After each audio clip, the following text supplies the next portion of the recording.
സംസ്ഥാനത്ത് ആശങ്കയായി ദേശീയപാതകളിൽ വിള്ളൽ. കൂരിയാടിനു പിന്നാലെ മലപ്പുറത്തെ തലപ്പാറയിലും വിള്ളൽ രൂപപ്പെട്ടു. കാസർഗോഡ് മട്ടലായിൽ ദേശീയപാതയുടെ ഭിത്തിയിടിഞ്ഞു. കാഞ്ഞങ്ങാട് സർവീസ് റോഡ് ഇടിഞ്ഞു താണു. മഴയെ തുടർന്ന് വയൽഭൂമി വികസിച്ചതാണ് കൂരിയാട് അപകടം സംഭവിച്ചത് എന്നാണ് ദേശീയപാത അതോറിറ്റിയുടെ വിശദീകരണം. സംഭവത്തെക്കുറിച്ച് അന്വേഷിച്ച് റിപ്പോർട്ട് നൽകാൻ മന്ത്രി മുഹമ്മദ് റിയാസ് പൊതുമരാമത്ത് സെക്രട്ടറിയോട് നിർദ്ദേശിച്ചു. ദേശീയപാത തകർന്നതിൽ വീഴ്ചയുണ്ടായോ എന്ന് പരിശോധിക്കുമെന്നും മുഖ്യമന്ത്രി പറഞ്ഞു. ഇത് നിർഭാഗ്യകരമായ ചില സംഭവങ്ങളുണ്ടായി എന്നത് ശരിയാണ്. അപ്പോൾ അതുമായി ബന്ധപ്പെട്ട് വിശദമായി ദേശീയപാതയുമായി ചർച്ച ചെയ്തുകൊണ്ട് തന്നെ പ്രശ്നങ്ങൾ പരിഹരിക്കുന്നതിനുള്ള നടപടികളാണ് സ്വീകരിച്ചു പോവുക. മറ്റു വീഴ്ചകളില്ലാതെ നല്ല നിലക്ക് മുന്നോട്ട് കൊണ്ടുപോകുന്നതിനാവശ്യമായ എല്ലാ നടപടികളും സ്വീകരിക്കുന്നത്. മലപ്പുറം കൂരിയാടിൽ ദേശീയപാതയിലുണ്ടായ വിള്ളലിന്റെ ആകാശ ദൃശ്യങ്ങൾ കൂടി ഒന്ന് കാണാം.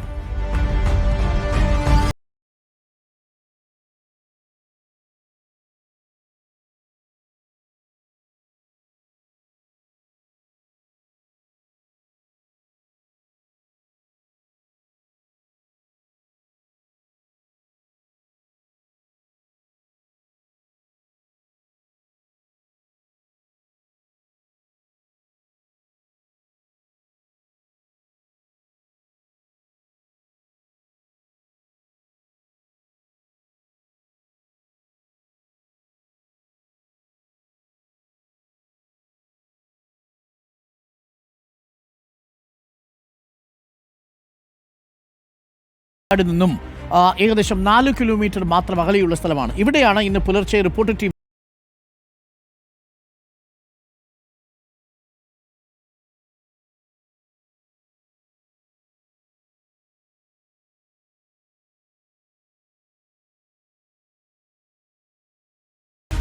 കണ്ടെത്തി.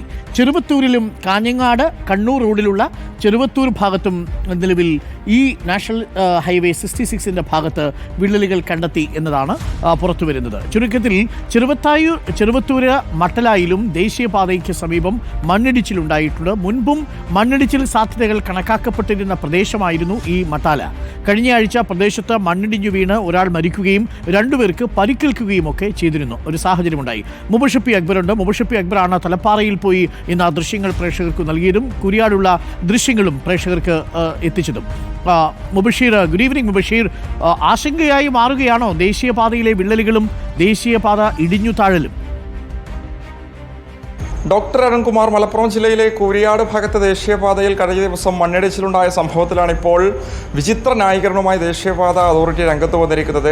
മഴയെ തുടർന്ന് ഭൂമിക്കടിയിലുണ്ടായ പ്രതിഭാസമാണ്, സമ്മർദ്ദമാണ് ഇപ്പോഴത്തെ അപകടത്തിന് കാരണമെന്നുള്ളതാണ് ദേശീയപാത അതോറിറ്റിയുടെ ഉദ്യോഗസ്ഥൻ വ്യക്തമാക്കിയിരിക്കുന്നത്. ഇപ്പോൾ ജില്ലാ കളക്ടർ മലപ്പുറം കളക്ടറേറ്റിൽ വിളിച്ചു ചേർത്ത യോഗത്തിൽ വെച്ചാണ് ഇത്തരമൊരു വിശദീകരണം ഉദ്യോഗസ്ഥൻ നൽകിയിരിക്കുന്നത്. സംഭവവുമായി ബന്ധപ്പെട്ട NHI നിയോഗിച്ച 3-അംഗ സമിതി, വിദഗ്ധ സമിതി നാളെ ആ ഒരു മേഖല സന്ദർശിക്കും.